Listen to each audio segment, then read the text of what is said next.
welcome guys, and just the banger music. The banger music of Terran.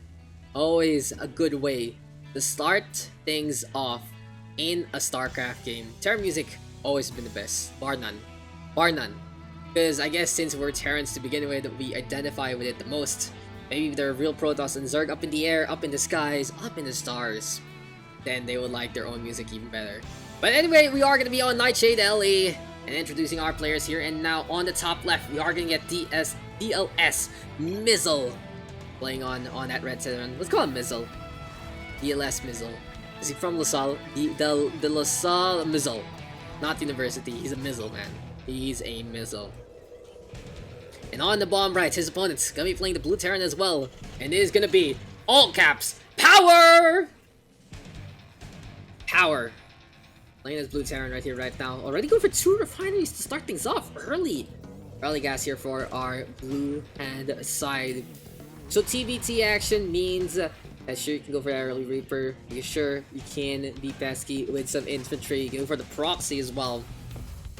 But we'll see what kind of builds these guys can go for. You have your standard wall here and now from Mizzle. In the meantime, power allowing that ramp to just be open to begin with. In the meantime though, SCVs working as much as possible. Raxus actively at the same time, but Mizzle will spot out, hey, the ramp is free. We'll be able to get some more scouting information going. Supply depot right here, right now will be built there as well, looking to make sure that the Reaper won't be able to get the cliff that he wants to jump on to begin with. In the meantime, power able to just destroy that worker. Mizzle really desperate to try and get that takedown, but when the SCV is done going for the building itself, then it will be able to defend itself, and having a second one to help you out is the way to go. So it seems like it is going to be power going for the early 1-1-1 with the 2 refinery approach. So more or less more gas coming his way. What will he actually do with the gas, I wonder? He will be sending in that Reaper as well. In the meantime, Mizzle going to be assigned to play into a 2-base scenario. He has his own Reaper ready to go, but not really sending it out as of yet. And for all of you guys in the audience right now, this is pretty clear that this is a diamond game. So, you know, meet the expectations of diamond, but not beyond that. Anyway, brawl between the two, Mizzle versus Power, gonna go for the cluster bomb already. Seems like Mizzle just gonna ignore all those shots instead, and we'll go back to where it's pretty safe. On the flip side though, we are gonna get that command center coming our way. Reactor onto that barracks, but the factory is already done. A little late on the trigger here for Mizzle. Should be the Hellions already coming on out to begin with. Barracks still gonna be flying on to the other side. Star part here, and now 1-1-1 setup here for Mizzle. In the meantime, it seems like Power gonna do the same, but he has gone into a tech level approach. We'll be building into some early siege tanks apparently with that gas. And with 2 racks to go, will this be a starports getting some drops going? Oh, that's supply depot. Gonna get that call supply. Power not really on point with his macro right now. Going for the supply depot behind, not gonna be going for the mule instead. Like, sure, you get a free supply depot, but it's only 100 minerals. How much does the mule get? More than that, that's for sure. What's a Mizzle? I don't know, man. I don't know. DLSMIZEL. It's hard to say DLS at the start. I forget about it. And you can mix it up, DSL, SDL, any kind of 3 acronym thing. So let's go on Mizzle, man. Make him Mizzle. Sounds like missile. But you know, I digress. Why Geohen, man? Why Geohen? Basically, if it's part of your name, then there you go. Sometimes you just gotta be creative to begin with. And right here, right now, Power playing on this 1-base scenario, gonna be looking to defend his high ground as much as possible. We also have the Marauder as well as the Marines. But I feel like this is really just Power ceding a lot of ground to his opponent, Mizzle. They'll be looking to send things over. Hellions gonna be there, will be dying already. They get a cook onto one of the Marine siege tanks, of course, in position. And finally, Power gonna go for the attack. Will be deciding, okay, found the opportunity, able to get the defense going. And the Liberator will be sent over to try and apply pressure. In the meantime though, we are gonna get that fusion core here and now from Mizzle. Can be starport upgrades, can be going for that early battlecruiser as well. Because already into Tech Lab we go for the starport, opening things up, a whole new world with you.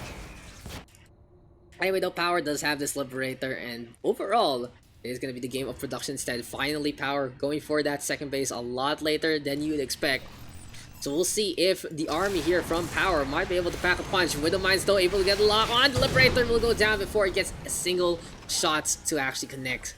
And what a waste there. Siege Tanks right now getting the spot on the Marines, trying to stay alive, but the Widowmine able to get the lock. Will it be enough? The Siege Tanks need to creep a little closer. Power should be happy to move this over. But MiZEL right now getting a free hit with a Widowmine. That is going to be one going down. No Drilling Claws as of yet, so these things are pretty exposed. Still the Power bringing things forward, and that is all the infantry going down. Ugh, disgusting. Very painful to watch, that's for sure. Siege Tank still already trying to make it rain. Viking up on top yet again. It's now time to get some more DPS going. The Viking in position to get some high ground sightlines. Still, unfortunately here for MiZEL, he doesn't really have anything to deal with this. He has that Viking and an upcoming Battlecruiser as well. So he's gonna go for that PC rush basically by the 6-minute mark. So those shots keep on coming, and oh, the Siege Tanks in a good spot. The Alien's trying to march forward, tank up a shot or two. Supply D was put up, brought down, making a mistake. MiZEL panicking, trying to figure out what to actually do, but some DSP is able to stay alive. So right now, after all of that, it's actually Power in the lead. He's able to get that second base up and running. He was able to get these Siege Tanks, the force that's natural to go away.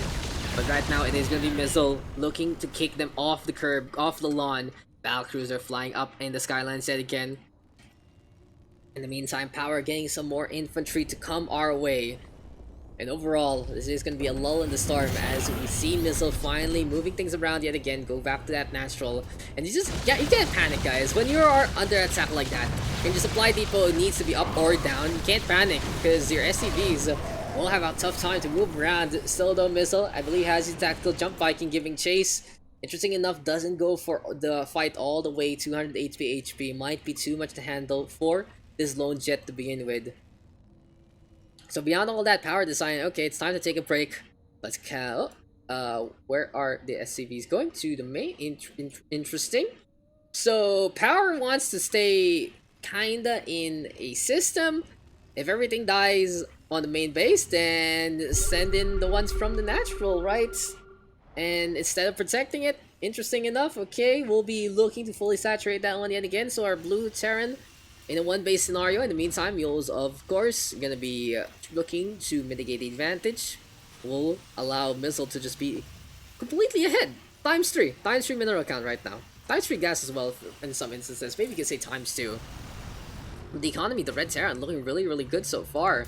Solid play here from MiZEL in terms of that macroeconomics. He slipped up pretty heavily, trying to keep those SCVs alive, and honestly got more of them in trouble than they should have. But right now, showing that he's able to protect his second base, able to poke against his opponents, and take the advantage back. Power, very indecisive, going back and forth, looking for attack, doesn't want to anymore, will decide to back on out instead. In behind though, we are going to get the engineering base, so this is going to be a bio approach potentially here from Power. He is going for that stim pack already. Interesting enough, we don't have many vacs to show for. He does have the reactor though, so can double pump those at any point in time. In the meantime though, command center right now here from MiZEL will be looking for a third. And by this point, it might just be MiZEL able to just keep producing against his opponent. Siege Tanks, obviously the standard by this point in time. But it's going to be mech play here from MiZEL. Still don't go for the repair as much as possible. Power in the meantime, sending thing an expedition again. And have you guys ever been on an expedition? Have you ever been onto a real one or a fake one? Like a fake one is basically the ones in amusement parks or the ones that have like guided tours in a sense. Not just like, not the real experience where you're moving around, walking around, actually getting some freedom to do stuff. Like I've been on quote-unquote fake expeditions before. I remember there was that safari zoo in Singapore where you stay in a jeepney basically with cover, and the tiger attacks you in a sense. It doesn't really attack, it just goes around. It's like, hi, I'm here. I might eat you, but since you're safe, I guess we're good.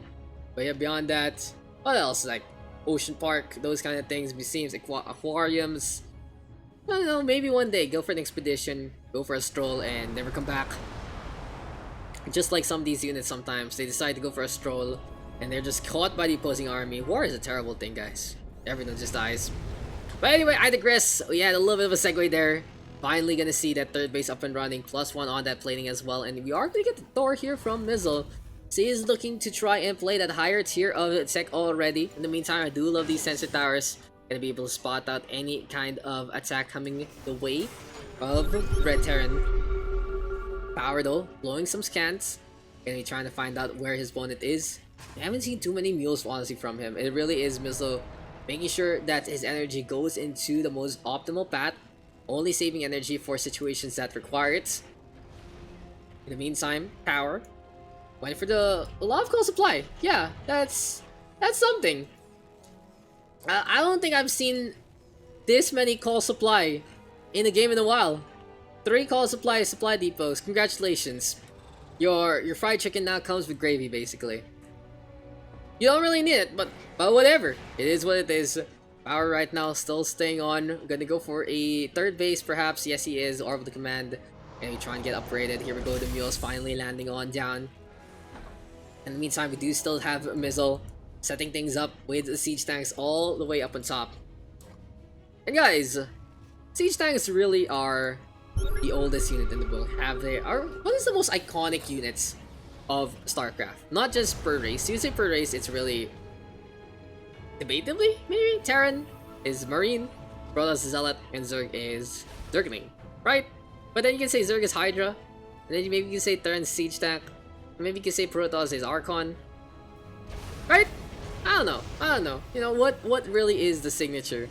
But it is what it is. It is what it is. Maybe Hydra's before, more signature because they were a tier 1 tech. You get Hydraless then after spawning pool, just make the Hydra then and you're good to go. Right now it's tier 2, you need that lair. What made the Hydra so good? Is it because in terms of that, why do they suddenly need the lair? Why are they so finicky now? Or are they like, hey, we need a lair tech, we're special, we're better. Can't just build them on the fly. But it is, I digress. Finally, we are gonna get MiZeL go for that 4th base. 2 Thors are coming our way as well. And both sides, okay, this is gonna be basically a 200-200 game coming our way. It's just gonna be a scenario where they're just gonna be sending things in up and around, have that one big fight, and whoever loses will call the GG. MiZeL though looking to get some more upgrades going. +2 plating will keep things up and alive. +1 right now for the ship weaponry as well as the infantry attack as well. So we might be able to have Power get some good DPS going because MiZeL is playing the defensive option instead. Thor though looking to get in position. Hellions in the meantime will get caught. The rocks gonna be a terrible funnel though. If the Marines go into that funnel, the Hellions are in position. That is gonna be a barbecue that no one wants to handle. Still though, Thor's right now packing punch. Swapped over to a different mode. Look at them rain it down already. In the meantime, scans do come on. Now it's BCs flying into the airlines yet again. And right here, right now, scans gonna be just the saving grace for both of our players. Tactical jump deciding, okay, never mind, I'm gonna go for the attack. MiZeL is feeling very confident with the amount of army he has. Gonna be looking to hamper that economy. Power is in such a bit of a pickle. Really isn't able to get much done. Oh, MiZeL, never mind. We'll be bringing back the BCs. Potentially an all army command. Make sure that all of them are safe and sound. And sometimes you can really just see when a player decides to go all army over just the control group. Because you'd see things fighting and then suddenly they decide to run away and everything else is already waiting at the rally points. Beyond that, those siege tanks are in behind the rocks yet again. Thor's still trying to pack a punch. Hellions in the meantime going for the run on in. Blue Flame will get nothing much done. If the siege tanks can just take them apart first. Thor's now in a spot of trouble. Siege tank from MiZeL gonna be able to pack a punch as well. And now here comes the Vikings as well as the BCs having a fight up in the air. Marauders trying to help on that. Marines trying to get some more DPS going. No medevacks means that these infantry are on a one-way trip. Still though, pretty cost efficient, taking care of the Thors. But in the end, it is going to be Power unable to stay on. MiZeL getting the advantage, going closer and closer to his opposition. And right there, right now, doesn't really send in the Thor. One of them goes down for no real reason. Could have gone with the BCs instead. But I digress, MiZeL able to defend that in a decent spot. His siege tanks were in position and behind. Power decided to go for the chase, even though he got the advantage. Could have actually, after taking care of all of that, the Hellions were gone, could have just ran into this base instead. But it is what it is. This is the game that we're gonna get. The amount of cannon now coming online, +3 here and now from MiZeL, really showing that he is more of a defensive player. +1 for the vehicles as well. And basically, the philosophy of each player is just how their reflection of play can be spotted out. Anyway, how many bases right now here for MiZEL? 1, 2, 3, 4, 5. This is really good here for our Red Terran. You can see that he is so economic focused. He loves playing defensive. He loves looking for opportunities that are very safe.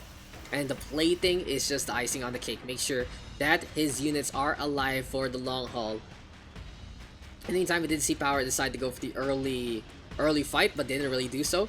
He stayed on one base, got 2 gas, but didn't really do much after the solid siege tank attack. A wasted opportunity here for Power, and right now he is shown to be pretty behind. 67 workers to 63 missile. Very, very efficient at using those mules as well. And 118 to 67 army. Honestly, if the Red Terran decided to push, might be an opportunity here to get the damage done.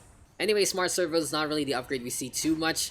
Will get upgraded. Will allow these stars to change weapons pretty quickly, as well as the Vikings actually, to land on down and fly back up.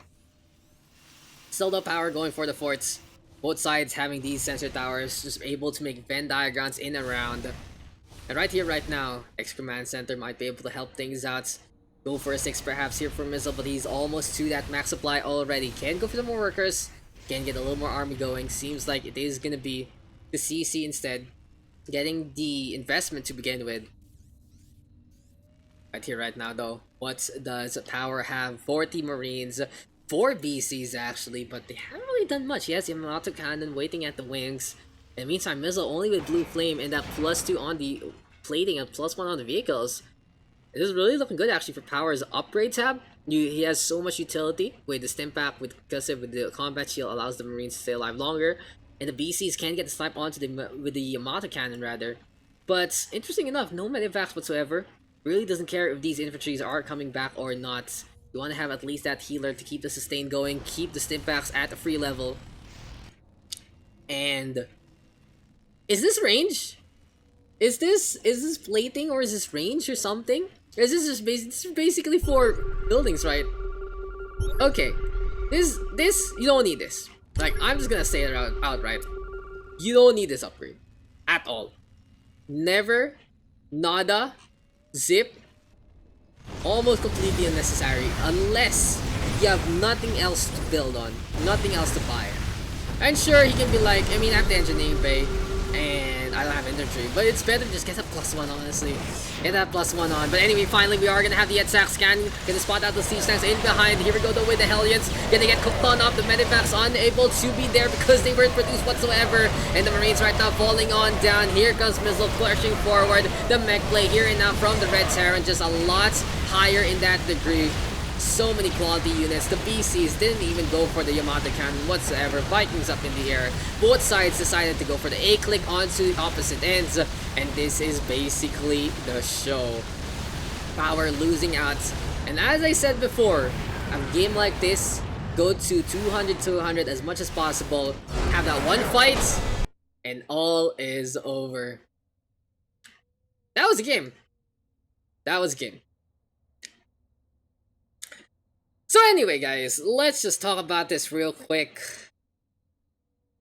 With Tactical Jump, you should be able to make really proactive plays or defensive plays in a sense.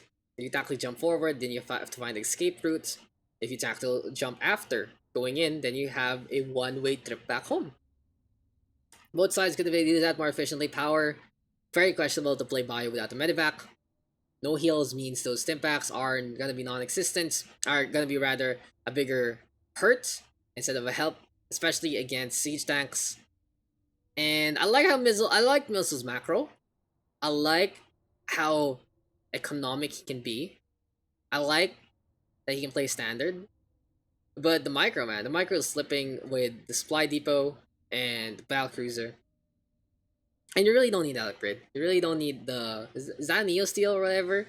Like, what is in an engineering bay? I'm just gonna Google it real quick. Engineering bay. What's in an engineering bay in Legacy of the Void? That one, I have not seen that one in a while. I think the only thing oh, it's high sec auto tracking. So it's not Neo Steel. Like, I was wrong with that. But you don't need auto tracking. What is that for? +1 to auto turrets, missile turrets, and a planetary fortress. Completely unnecessary upgrade. But I digress. It is what it is.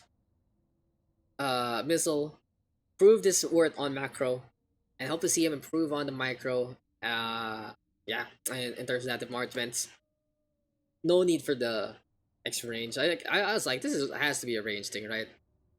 There you go. That was a game. That was a game. And when you see a game that has nothing going on, you already know if both sides are going for the big army, it just becomes the big 200 fight. Sometimes there's no micro whatsoever, like we just witnessed there. We saw Power Press Impact once, and that was the show. I don't know if I don't remember the Yamato. I don't remember the Yamato. That's how, like, if it happened, I don't even remember it. But that's how he just literally gave that away. Mizzle, very solid on the position. Let me say that. The Vikings, in good spot. BC's there as well. Siege tanks, sure scanned, but if Power walks into it, then that's the show. There you go. And that was another game, guys. Thank you for tuning on in, and we'll see you guys in the next one.